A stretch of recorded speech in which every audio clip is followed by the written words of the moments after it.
أعوذ بالله من الشيطان الرجيم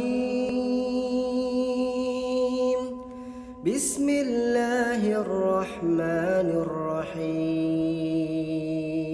العليم الحكيم اللهم إنا نسألك علما نافعا ورزقا طيبا وعملا متقبلا اللهم إنا نعوذ بك من علم لا ينفع ومن قلب لا يخشع wa min nafsin la tashba wa min du'ain la yusma. Bapak Ibu sekalian yang dirahmati oleh Allah, pagi ini kita lanjutkan kajian kita surat An-Nisa, insyaallah memasuki ayat yang ke 77 sampai 78 insyaallah. Allah Subhanahu wa taala berfirman, a'udzubillahi minasyaitonir rajim.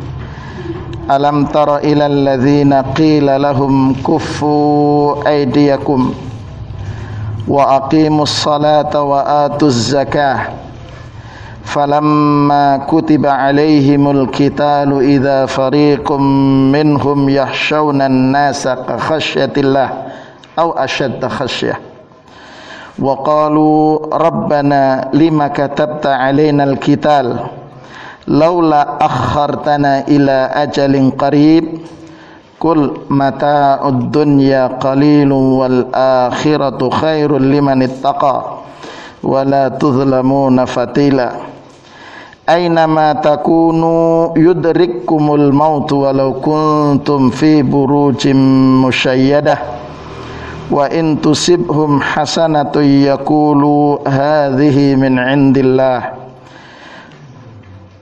wa in tusibhum sayyi'atun yaqulu hadhihi min 'indik kul kullun min 'indillah fama lihaula'il qaumi la yakaduna yafqahuna haditha.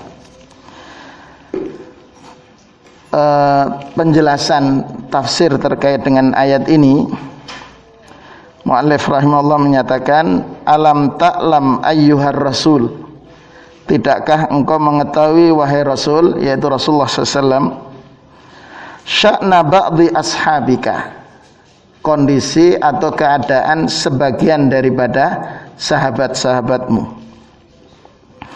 alladzina sa'alu ayyufridha alaihimul jihad. Jadi sebagian sahabat Rasulullah SAW itu meminta, bertanya kepada Rasulullah SAW ketika posisi masih di Mekah, kapan kira-kira diwajibkan untuk berjihad. Faqila lahum faqabila minhum faqila lahum, mohon maaf.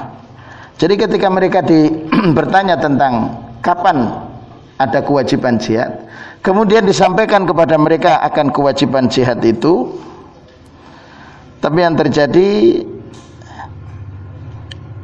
imna'u aydiyakum anil qital. Jadi setelah diturunkan perintah berperang, mereka justru menahan dirinya untuk ikut terlibat dalam peperangan. Karena itu kata Allah, waqimus shalah, mereka yang meminta, yang kemudian menahan diri untuk terlibat dalam peperangan itu, mereka melaksanakan sholat. Wa atuz zakah, mereka juga bayar zakat. Ya. Tapi ketika kewajiban itu sudah ditunaikan atau disampaikan kepada mereka, idza fariqum minhum yakhshawna an-nasa ka khasyatillahi aw ashadda khasyah. Jadi ketika kemudian dinyatakan bahwa jihad telah diwajibkan atas mereka, kemudian dikatakan syaqqa dzalika ala ba'dihim, perintah jihad itu membuat berat bagi sebagian kaum muslimin. Fasaru yakhafuna an-nasa ka khaufihim min Allah, mereka kemudian berubah, takutnya untuk bertemu dengan musuh itu melebihi takutnya kepada Allah, atau sama dengan takutnya pada Allah, atau justru lebih takut lagi. Kul, perintah itu kemudian Allah menyatakan, sampaikanlah kepada mereka, wahai Muhammad sallallahu alaihi wasallam. Jadi ketika mereka menyatakan, setelah mereka muncul rasa takut, wa qalu rabbana lima katabta alainal qital. Kenapa sekarang kok sih diwajibkan? Terus laula akhartana ila ajalin qarib, kalau kemudian kewajiban itu ditunda beberapa saat saja kan lebih enak. Kul, perintah Allah kepada Rasulullah SAW, ayyuhar rasul, sampaikan pada mereka, mata udunya qalil. Perhiasan dunia, kenikmatan dunia itu sifatnya ya sementara. Paling kita merasakan nikmatnya peyek itu ketika usia berapa? Nah, artinya ketika usia 55, jamutin, peyek itu sudah lama menikmatinya. Ya. Bahkan mungkin jamutinnya direndam dulu di air gitu. Baru dimut dulu, di blender. Jadi artinya sebentar gitu.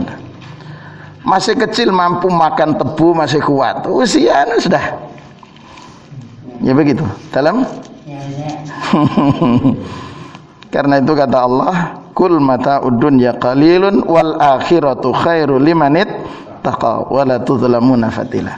Bapak sekalian, kita ingin langsung berinteraksi dengan ayat. Jadi di sini alam taro itu maknanya ini pertanyaan tapi tanpa jawaban, atau lebih diistilahkan dengan al-istifham al-ingkari. Jadi pertanyaan yang di situ tidak perlu dijawab. Gitu. Tapi Allah mengatakan, "I'lam." Tidakkah engkau mengetahui Muhammad SAW, alladzina qila lahum kufu aydiyakum. Jadi berarti kalau kita melihat dari perjalanan sejarah Rasulullah SAW, para Rasul dan para sahabat, al-ashab, sahabat Rasulullah SAW, ketika di Mekah perjalanan dakwahnya, di awal-awal dakwah itu kan ketika mereka menerima qabilu dakwah, mereka menerima seruan dakwah dari Rasulullah SAW, kemudian mereka menghadapi at-tayyarat, menghadapi tantangan untuk menguatkan eksistensi dari agama yang diyakini saat itu. Nah, tantangan ini atau tahadiyat, tantangan dan rintangan itu pertama dialami oleh para al-amah atau budak, al-ab atau ar-raqiq, para budak. Seperti Bilal, gitu. Bilal radhiyallahu an disiksa. Kemudian ada sahabat Zunairah, disiksa sampai matanya tidak bisa melihat, ya. Tapi kemudian akhirnya disembuhkan oleh Allah Subhanahu wa taala. Sumayyah, Ammar, kemudian Yasir, dan masih banyak lagi sahabat-sahabat yang menerima ini penyiksaan. Ini sifatnya penyiksaan secara fisik untuk menguji kekuatan dari keimanan mereka, dan mereka ini semua lolos dari ujian, gitu. Subhanallah, kalau kita ambil pelajaran, orang-orang yang hidupnya secara finansial itu kekurangan, diuji kesulitan akan lebih, tapi ketika kemudian diberi kenikmatan, disitulah kemudian tidak kuat, ya, yang terjadi kurang dan kurang, gitu. Kalau bahasa yang Allah atau permisalannya itu seperti orang yang minum air laut, di saat dia haus tidak akan pernah selesai rasa hausnya. Ini mereka mampu, para sahabat mampu, dan itu orang-orang pilihan. Kemudian ketika dalam kondisi penyerangan fisik ini, minta izin untuk bil hijrah.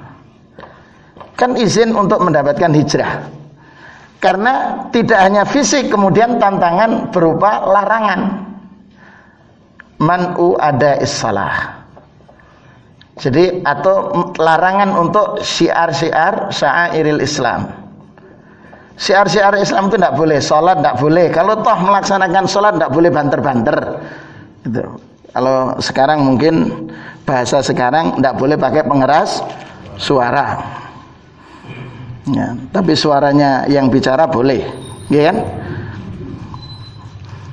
Nah, jadi syiar-syiar ini tidak boleh tertunaikan sampai ketika Umar radhiyallahu an melaksanakan tawaf itu kan dihukum, dilarang oleh mereka.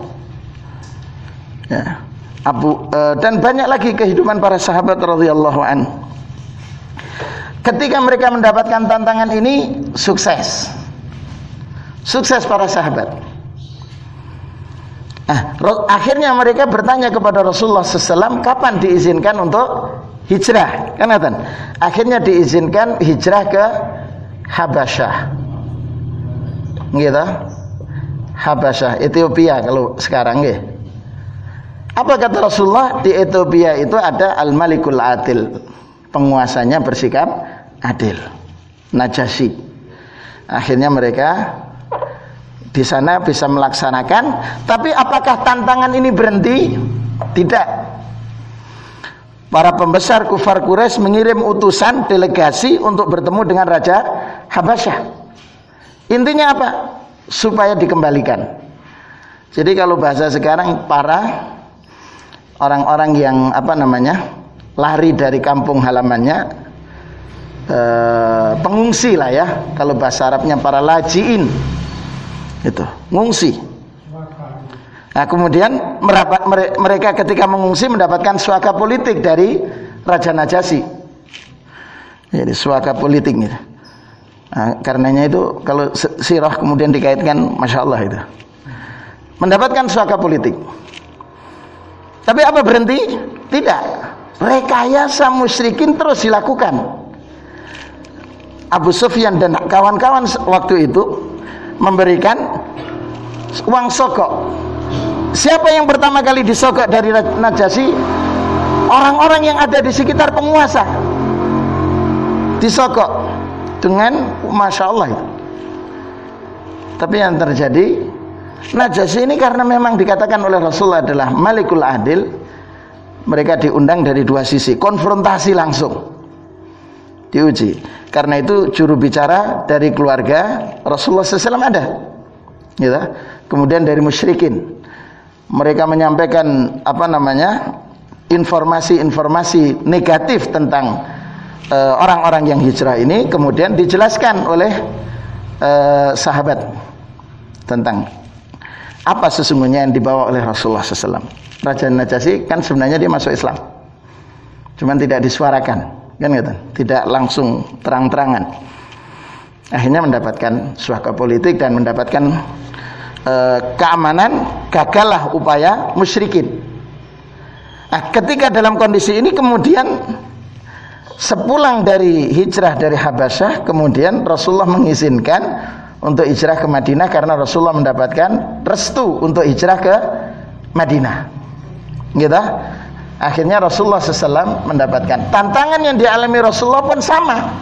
Rasulullah disiksa juga iya, kemudian dibully Rasulullah SAW juga iya, dikatakan tukang sihir yang memecah belah komunitas musyrikin Mekah, komunitas Mekah, gitu kan.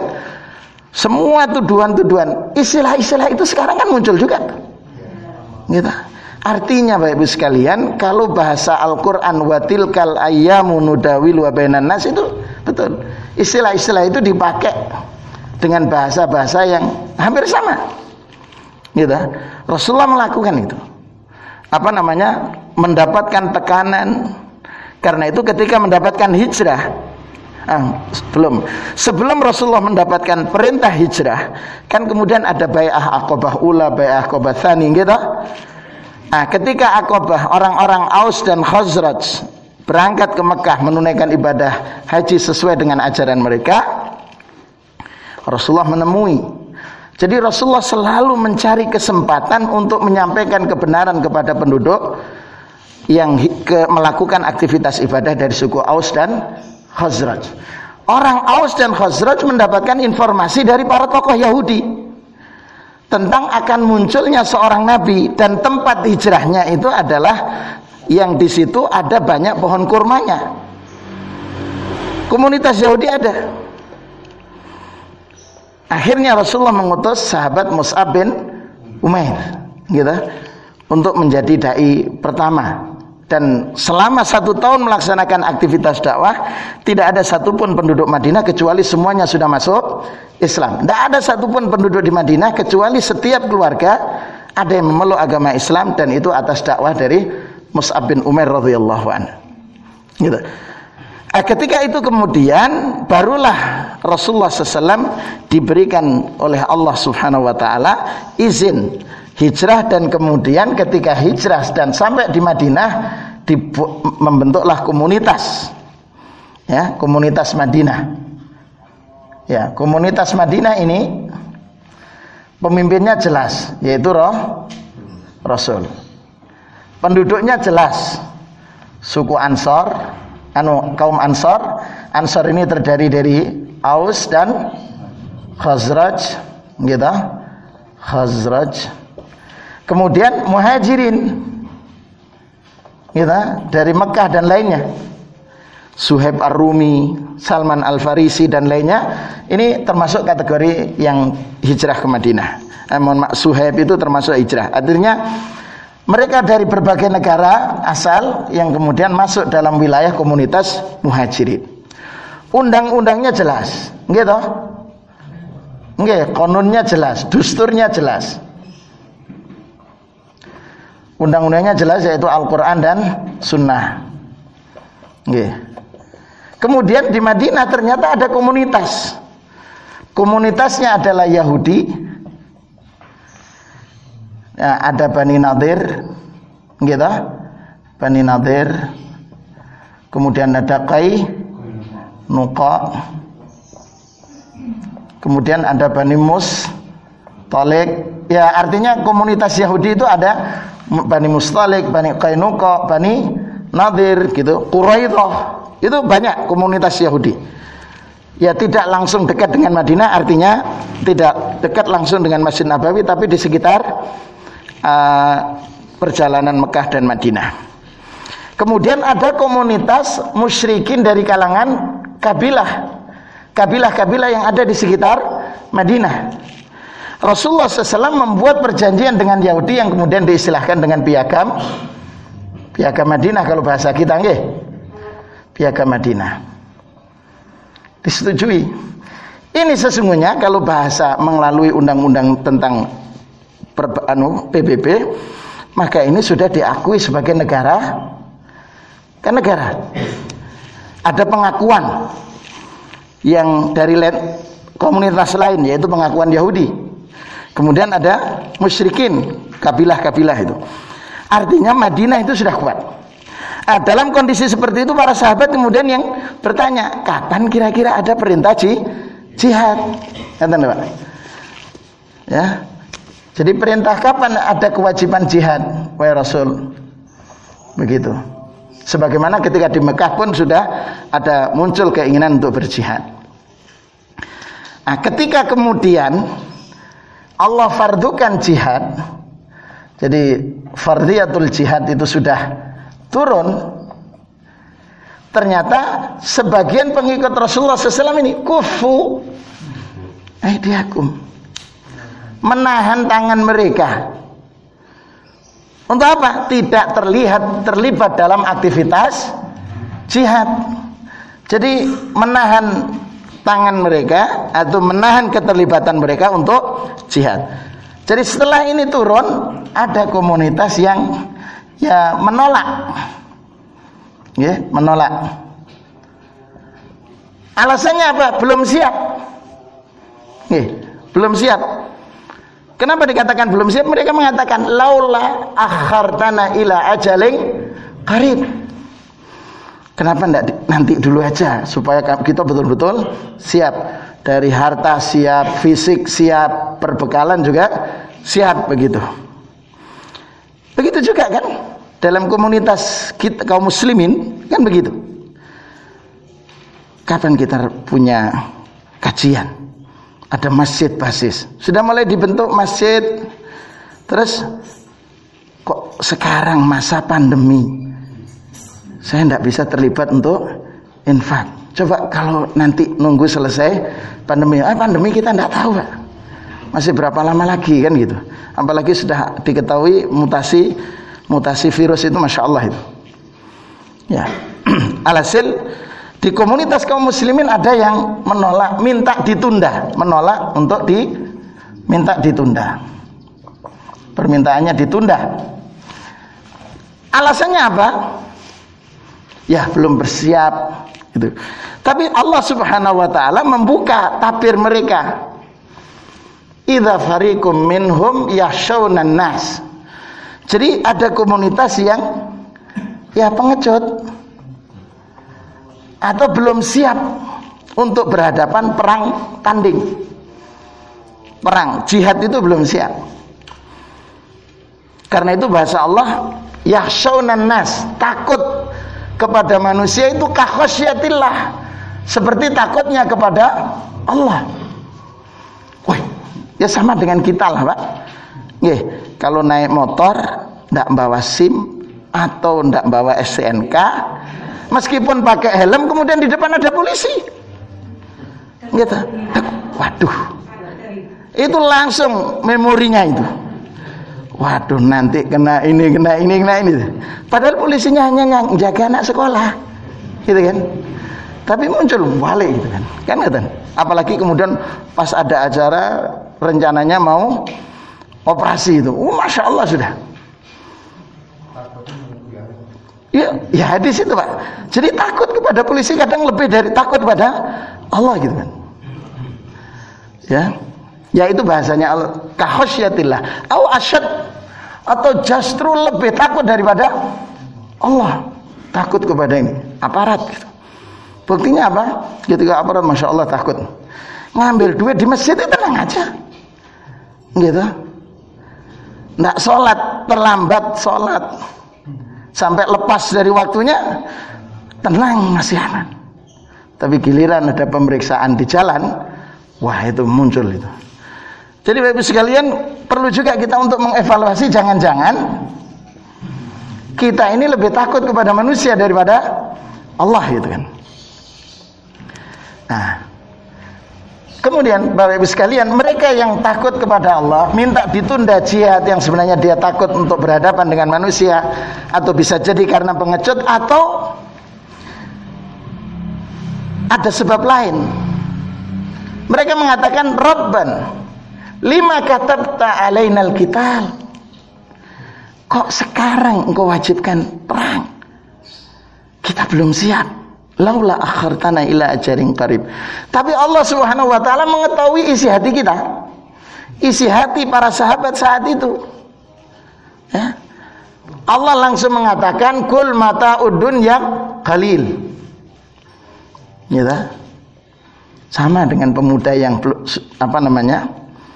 pemuda itu banyak pembicaraan tentang kalau belum nikah, pembicaraannya mau nikah.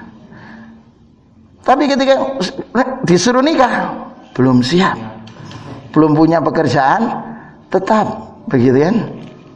Padahal kalau kita cermati janji Allah tentang rizki itu yang pertama karena takwa. Wa may yattaqillah yaj'al lahu makhraja wa yarzuqhu min haitsu la yahtasib. Yang kedua, kenapa rezeki itu turun? Karena nikah. Kalau karena menikah itu karena ingin menjaga kehormatan diri, Allah akan memberikan kecukupan gitu. Rezeki itu dari situ.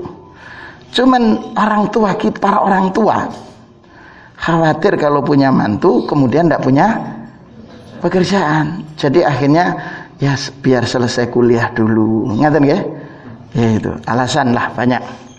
Padahal sesungguhnya belum punya pekerjaan, tetap salah satunya berarti kan dapat 9 Mas Yan. Salah satu soalnya 10 kan nggih. Allah mengatakan wal akhiratu khairun liman ittaqa. Jadi sesungguhnya alasannya dini adalah alasan duniawi, Pak. Apa? Ya masa-masa panen gitu. Itu. Jadi alasan duniawi tapi kemudian menggunakan bahasa laula akhar tanah. Jadi mencari pembenaran, gitulah bahasa kasarnya. Manusia itu mencari pembenaran untuk tidak terlibat dalam aktivitas. Nah, siapa mereka yang seperti ini, yang masuk dalam kategori ya minta ditunda peperangan bisa karena pengecut atau lain sebagainya? Apa kata Allah? Wa aqimus shalah. Mereka ini sudah sholat, Pak. Wa atuz zakah, bayar zakat. Jadi zakat ditunaikan, sholat pun juga sudah ditunaikan. Giliran fardiyatul jihad, menarik diri dari gerbong. Nah, ya, jadi menarik diri dari gerbong. Karena itu Allah mengatakan mata udun ya qalil.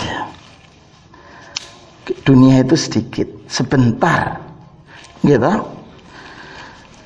Kita mulai menikmati hidup itu kan, ya mulai rasa es krim enak itu usia berapa kita?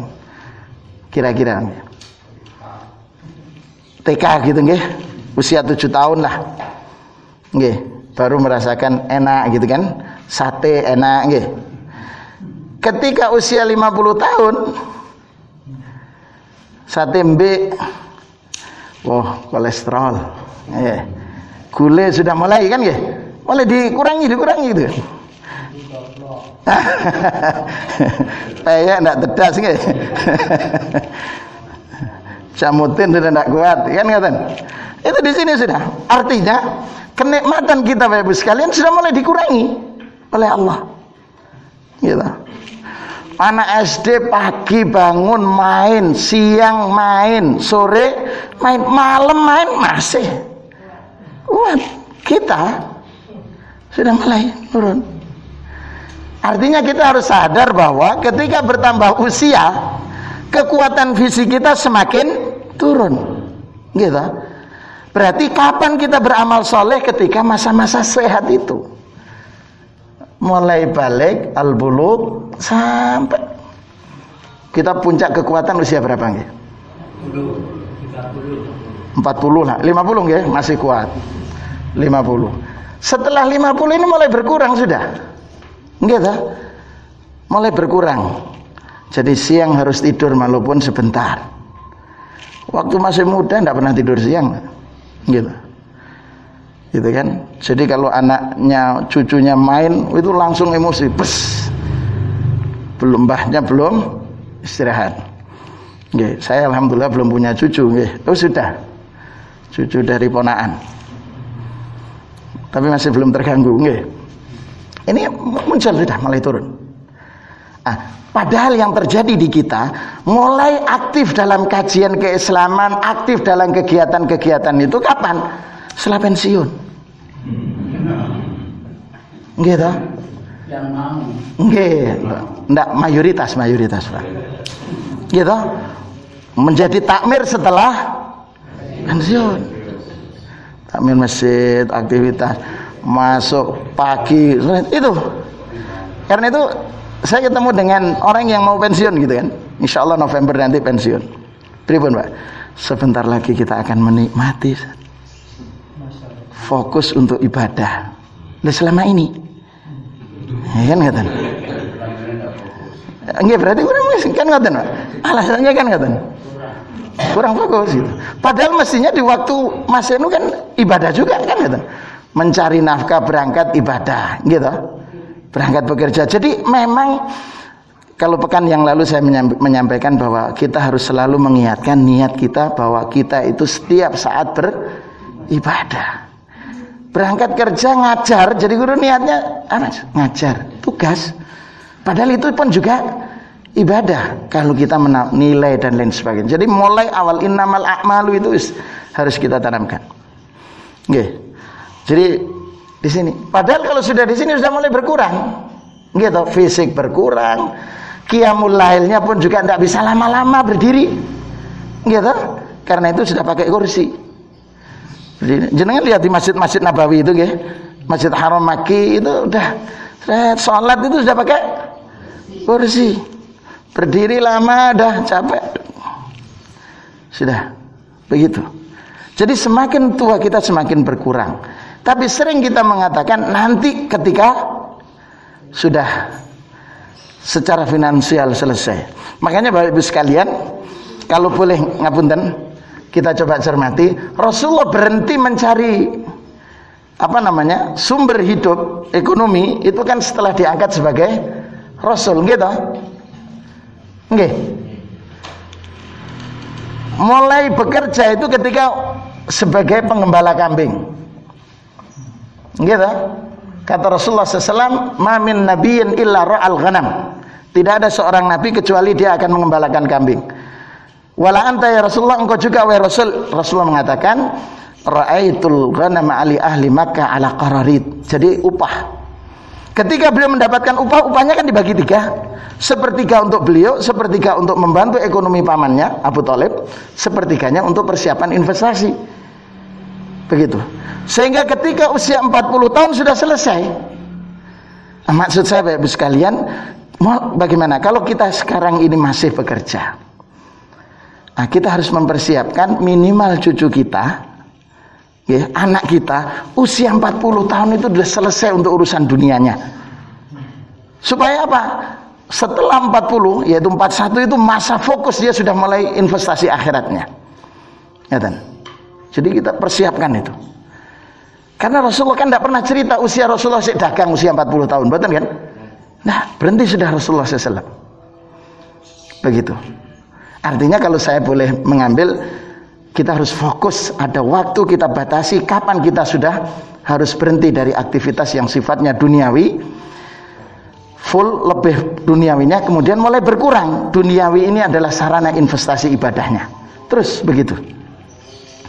Nah ini saja Pak, perlu kita mulai pikirkan, ya, karena usia Rasulullah 40 tahun dan fokus ibadah 23 tahun melalui dakwah kita Rasulullah SAW. Bagaimana kita mempersiapkan supaya apa? Cucu atau anak kita jauh lebih baik dari sisi ibadahnya, dari sisi ketaatannya kepada Allah dibanding kita.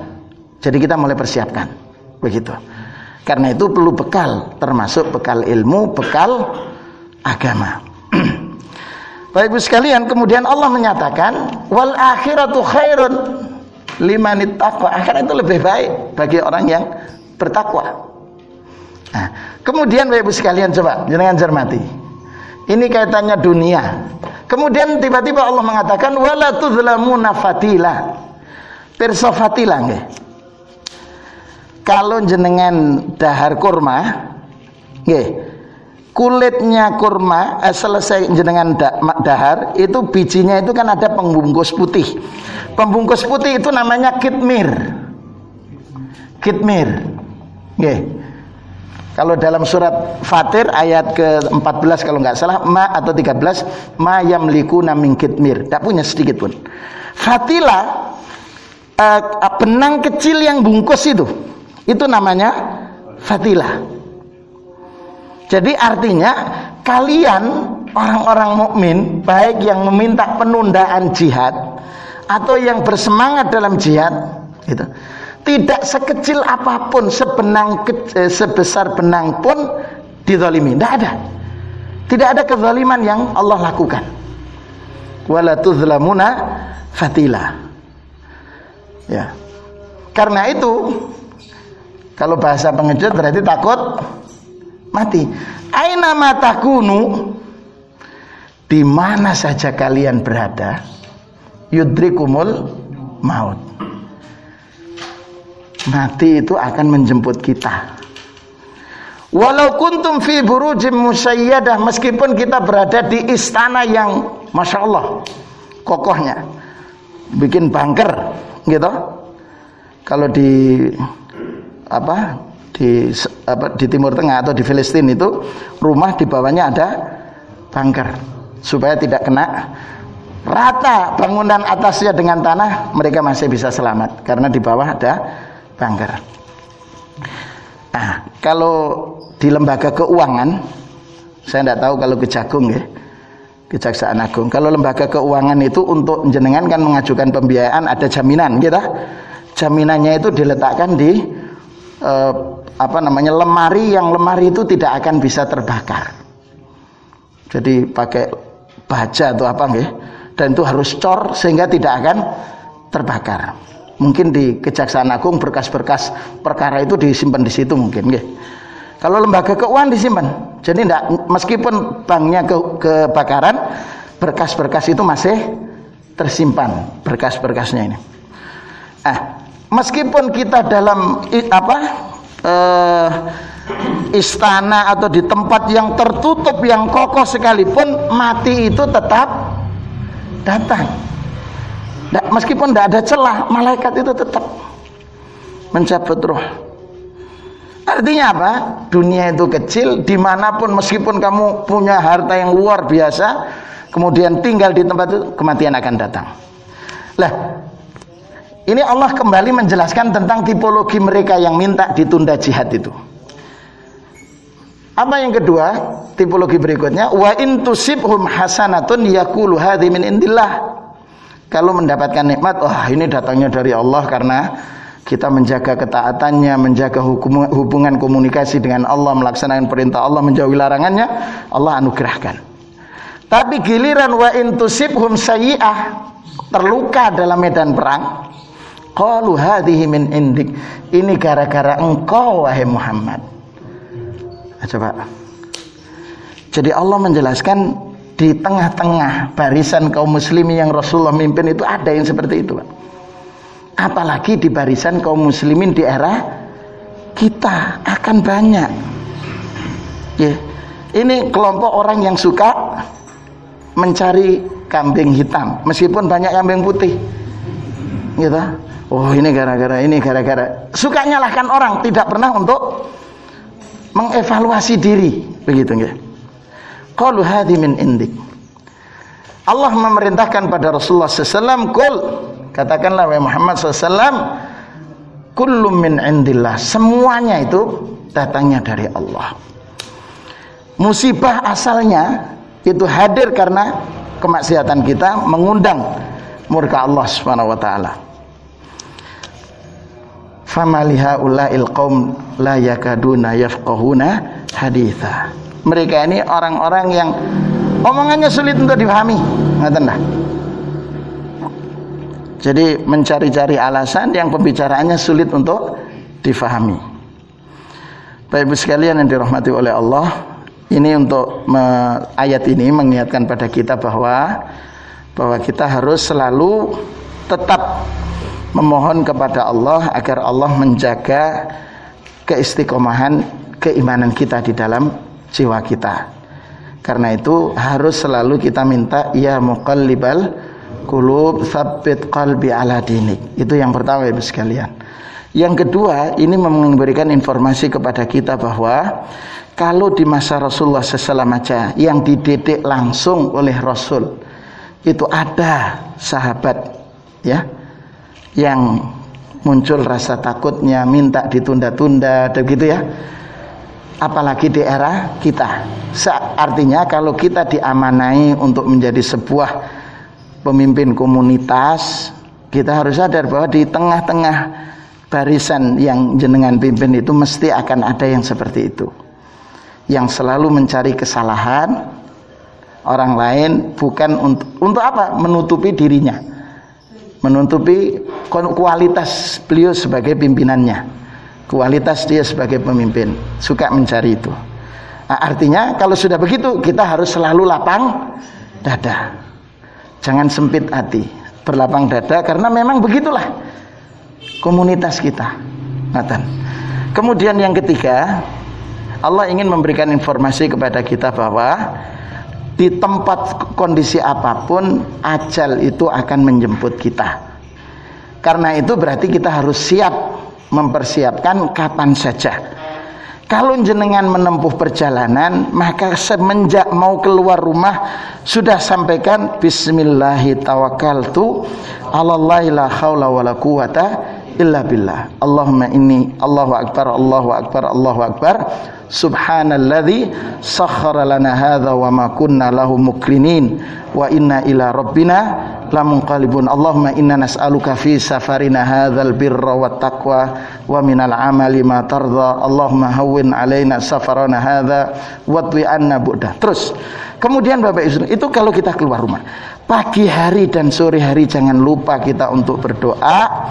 Allahumma anta rabbi la ilaha illa anta khalaqtani ana abduka wa ana ala ahdika wa wa'dika mas tatatu ila akhiril. Kenapa Bapak Ibu sekalian? Karena ketika kita membaca doa Sayyidul Istighfar di pagi hari, ikhlas karena hati kita, kemudian sore hari sebelum tiba waktunya kemudian Allah panggil kita dalam ampunan Allah. Begitu juga sebaliknya. Kalau kita baca malam hari, begitu juga sampai pagi hari. Kemudian doa tidur kita harus jelas. Nggih. Tidak hanya bismika Allahumma ahya wa bismika amut. Ada doa yang panjang. Allahumma. Jadi syaratnya berwudu terlebih dahulu. Kemudian tangan kanan itu Allahumma inni aslamtu nafsi ilaika wa fawwadtu amri ilaika wa alja'tu dhahri ilaika raghbatan wa rahbatan ilaika la malja'a wa la manja minka illa ilaika amantu bi kitabikal ladzi anzalta wa nabiyyikal ladzi arsalta. Itu kata Rasulullah, kalau kita baca doa itu kemudian di malam itu kita diakhiri mata alal fitrah, meninggal dalam kondisi fitrah, berarti sudah tanpa dosa, dan kalau tanpa dosa insyaallah kita akan husnul khatimah. Itu Bapak Ibu sekalian. Nggih, barangkali ini monggo.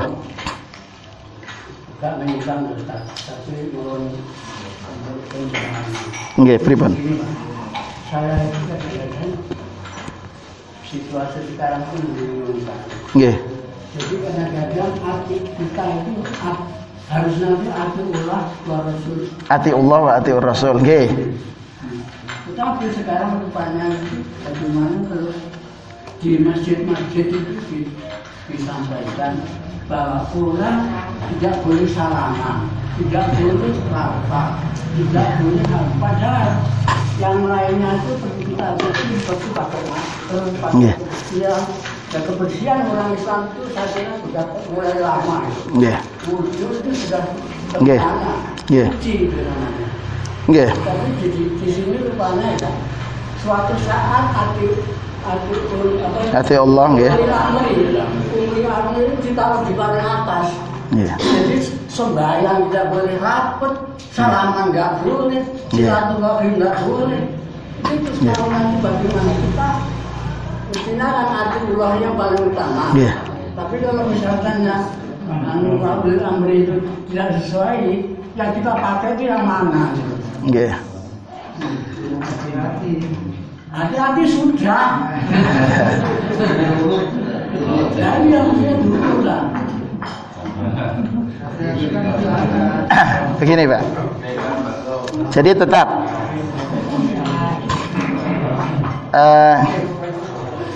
perintah kepada Allah, taat kepada Allah, taat kepada Rasul ini harus di segalanya. Ya, di atas segalanya. Sampai kepada orang tua sekalipun. Gitu. Ketaatan pada Allah dan Rasulnya itu harus di atas dari termasuk orang tua. Selama orang tuanya di situ perintahnya bertentangan. Kalau perintahnya tidak bertentangan dengan Allah dan Rasulnya, ya harus ditaati. Kan kata. Kemudian yang kedua, ulil amri pun juga begitu. Karena itu ketaatan ulil amri ini kepada ulil amri, selama ulil amri ini taat kepada Allah dan Rasulnya. Artinya, kenapa demikian? Karena Rasulullah mengatakan la ta'ata li makhluqin fi maksiatil khaliq.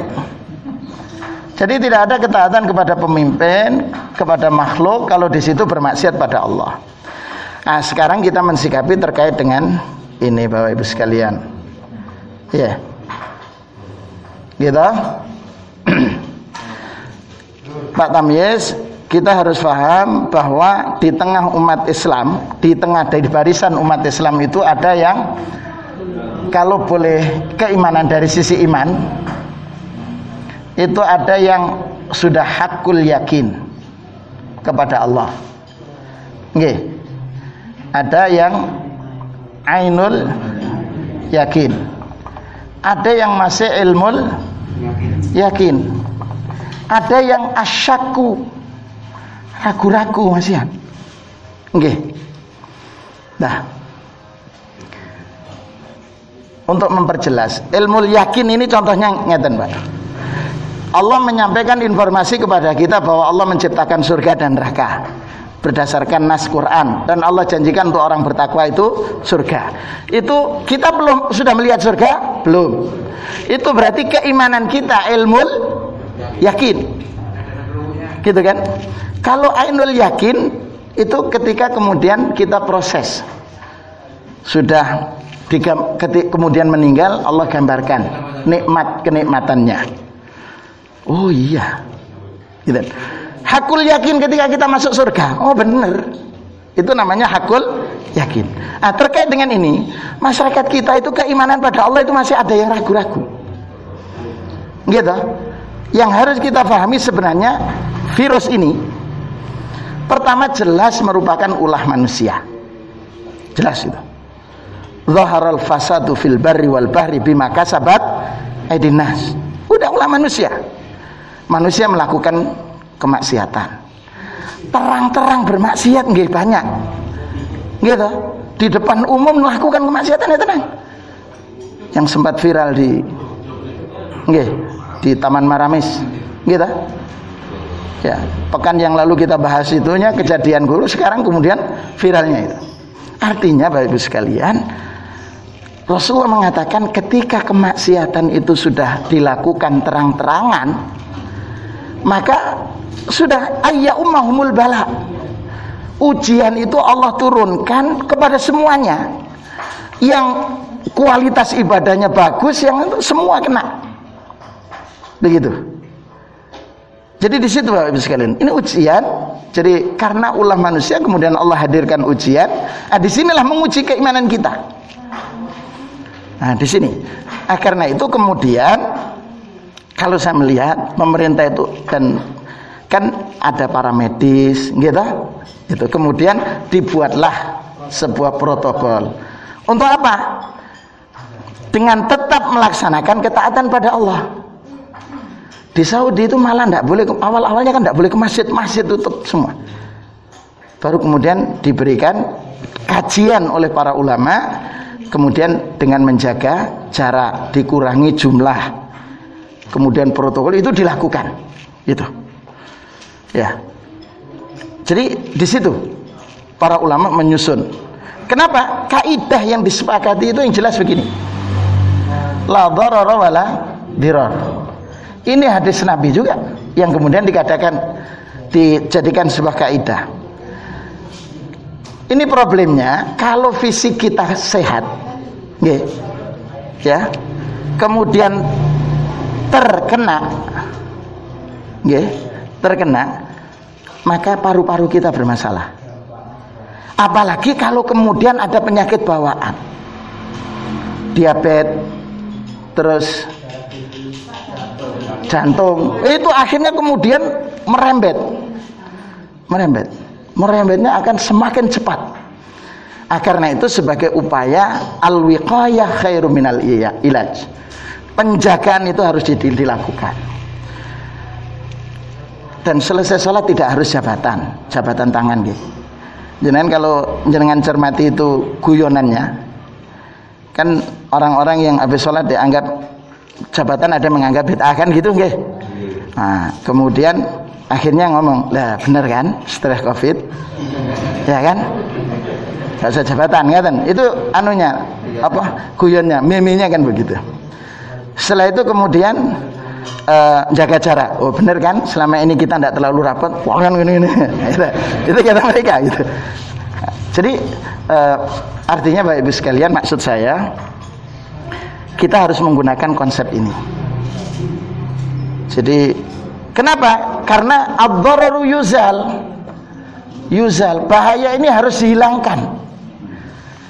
Karena itu sesungguhnya tetap melaksanakan ketaatan kepada Allah dengan menjaga konsep jangan sampai kita membahayakan orang lain.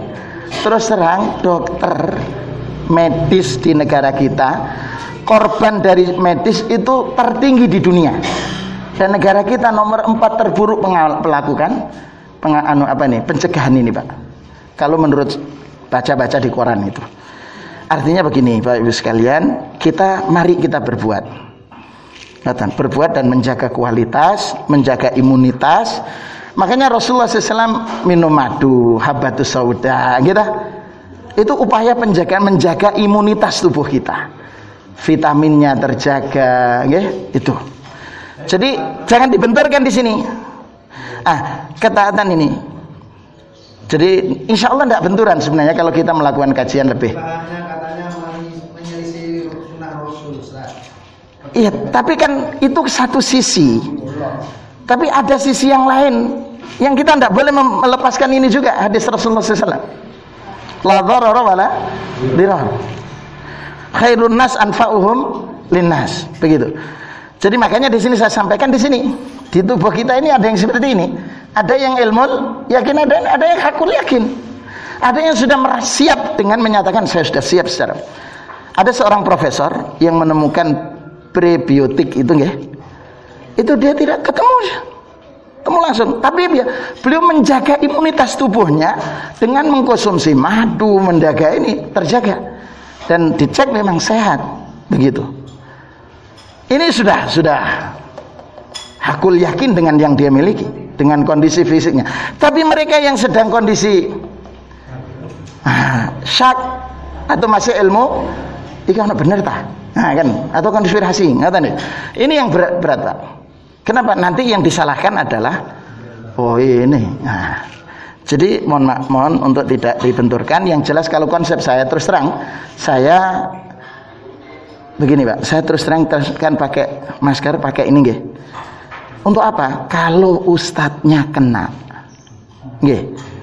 selesai pengajian, Pak. Selesai.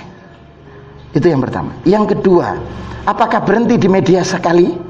Buatan itu. Yang kedua, mencetak kader ulama itu butuh waktu, gitu. Kalau mereka ini wafat, kemudian muncullah yang dikhawatirkan oleh Rasul, orang-orang yang sigharul ilmi, sufahaul ahlam, pengetahuan agamanya sedikit, tapi mengangkat dirinya seakan-akan sebagai ulama. Akhirnya apa? Fa'aftau, mereka mengeluarkan fatwa yang di situ bertentangan dengan agama. Karena itu terus terang ngapunten, saya terus tetap menjaga ini antis. Saya bawa terus, Pak. Untuk apa? Menjaga. Karena la darar wala darar yuzal. Saya pikir ini mohon maaf sudah jam 6 untuk Bapak Ibu sekalian. Insyaallah nanti kalau ada pertanyaan akan kita kaji pada kesempatan mendatang. Mudah-mudahan kajian kita pada kesempatan berbahagia ini 2 ayat 77 dan 78 Allah catat sebagai amal saleh kita. Allah kuatkan keimanan kita. Allah antarkan kita semua menjadi orang-orang yang memperoleh husnul khatimah insyaallah. Rezeki yang Allah titipkan kepada kita menjadi rezeki yang mengantarkan ketaatan kita, kedekatan kita kepada keluarga dan anak-anak kita dibimbing oleh Allah Subhanahu wa taala untuk menjadi anak yang saleh dan salihah. Kita semua dikumpulkan oleh Allah nanti di surga bersama mereka insyaallah, dan mudah-mudahan Allah selalu menjaga keimanan kita, menjaga kesehatan kita dan memberkahi setiap waktu kita. Amin amin ya rabbal alamin. Kita tutup dengan doa kafaratul majlis. Subhanakallahumma wa bihamdika asyhadu an la ilaha illa anta astaghfiruka wa atubu ilaik. Walafu minkum. Assalamualaikum warahmatullahi wabarakatuh.